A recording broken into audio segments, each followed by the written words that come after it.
Welcome guys आपके अपने channel erudite scholars में। तो आइए आज हम जानेंगे कुछ नया। देखते हैं साइंटिफिक फैक्ट्री से क्या निकलेगा। Facts about AD and BC. Let's dig into the past. So finally AD means anno domini. BC means before Christ. अच्छा, ये एनो डोमिनी और बीसी कहना स्टार्ट किया क्यों? ऐसा क्या हो गया जो कि हमें डेट्स को इस हिसाब से डिवाइड करना पड़ गया कि इन्हें एडी एंड बीसी कहा जाने लगा। इस डेट सिस्टम को ब्रिटिश गवर्नमेंट ने अप्लाई किया। इस वजह से इस डेट सिस्टम का जितना भी प्रोसीजर था वो गवर्नमेंट के हिसाब से चला। जितने भी उनके रिचुअल्स थे, जितने भी उनकी मान्यताएं थी, लाइक वहाँ पर जितने भी ब्रिटिश लोग हैं वो जीसस क्राइस्ट को सबसे ज़्यादा मानते हैं। तो उन्होंने डेट्स को डिफ़ाइन करने का एक नया तरीका निकाला।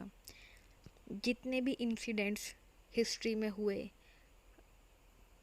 ईसा मसीह के जन्म से पहले, उन्हें बिफोर क्राइस्ट कहा जाने लगा।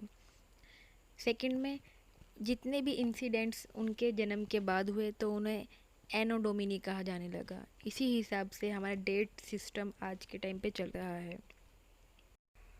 बहुत सारे लोगों को एडी एंड बीसी का सिस्टम समझने में बहुत ज़्यादा कन्फ्यूज़न हो जाती है कि ये ऐसा सिस्टम चल क्यों रहा है। एडी में भी डेट्स एक से लेकर आगे बढ़ती जा रही हैं, जबकि ऐसा होना नहीं चाहिए था। अगर बीसी में बिल्कुल सेम चल रहा है और बीसी में भी डेट्स फर्स्ट सेंचुरी से लेकर बढ़ती ही जा रही हैं। दोनों में डेट्स बढ़ती जा रही हैं, किसी में कोई डेट रुकी नहीं है। जबकि बीसी में होना चाहिए था कि एक डेफिनेट डेट से स्टार्ट होकर फर्स्ट सेंचुरी पर आकर ख़त्म होना चाहिए था, बट ऐसा बिल्कुल भी नहीं हुआ। इसमें भी डेट्स बढ़ रही हैं। एक्चुअली बात यह है कि हम हिस्ट्री में डे बाय डे कुछ ना कुछ नया नया डिस्कवर करते जा रहे हैं। एवरी डे ऐसा होता है कि हम कुछ भी खोज करते हैं तो कुछ नया मिल जाता है। लास्ट कुछ महीनों पहले ही हरियाणा के राखीगढ़ में और ज़्यादा प्रमाण मिले हैं। तो अभी हमें पता नहीं है कि हिस्ट्री कितनी ज़्यादा है और कितने ज़्यादा इवेंट्स हुए हैं पास्ट में।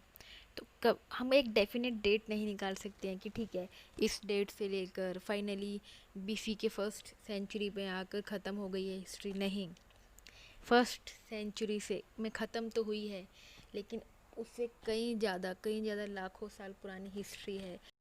इसी वजह से जहाँ एक तरफ हमारी एडी की डेट्स बढ़ती जा रही हैं, वैसे ही बीसी की डेट्स भी बढ़ती जा रही हैं।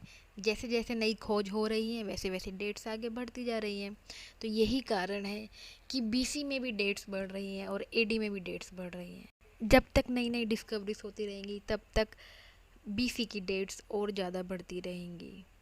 अभी एक रिसेंट डिस्कवरी हरियाणा के राखीगढ़ी में हुई थी। उसमें ये पता लगा कि जो आर्यंस थे वो आर्य भारतीय समुदाय के ही थे, वह लोग भारत के ही थे। आर्यंस के बारे में बहुत सारे अनुमान लगाए गए हैं कि वे तिब्बत के थे, वे यूरोप से आए थे, वे यूरेशिया से आए थे, बट ऐसा कुछ नहीं है। हम सबको फैक्ट्स के बेसिस पर ही चलना चाहिए। अब मैं आपको एक इंटरेस्टिंग फैक्ट बताने जा रही हूँ बीसी और एडी के बारे में। इंडिया में क्या सिस्टम हो गया है कि इंडिया में एडी और बीसी बंद हो चुका है।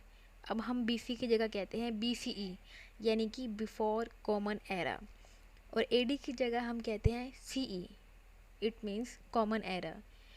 ये हुआ क्यों? यहाँ पर इंडिया में चेंजेस हुए क्यों? बीसी और एडी को क्यों चेंज कर दिया गया और बीसीई और सीई क्यों कहा जाने लगा?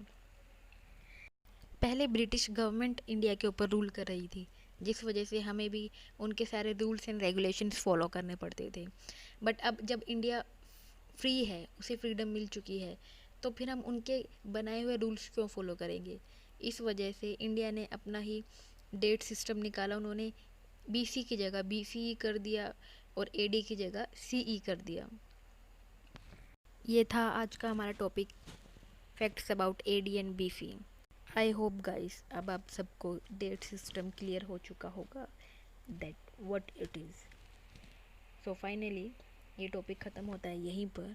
अब जो हमारा नेक्स्ट टॉपिक होगा वो होगा मौर्य साम्राज्य के ऊपर, मौर्यन एम्पायर के ऊपर।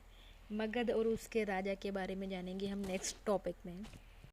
सो तब तक के लिए tata bye bye and please subscribe my channel Erudite Scholars.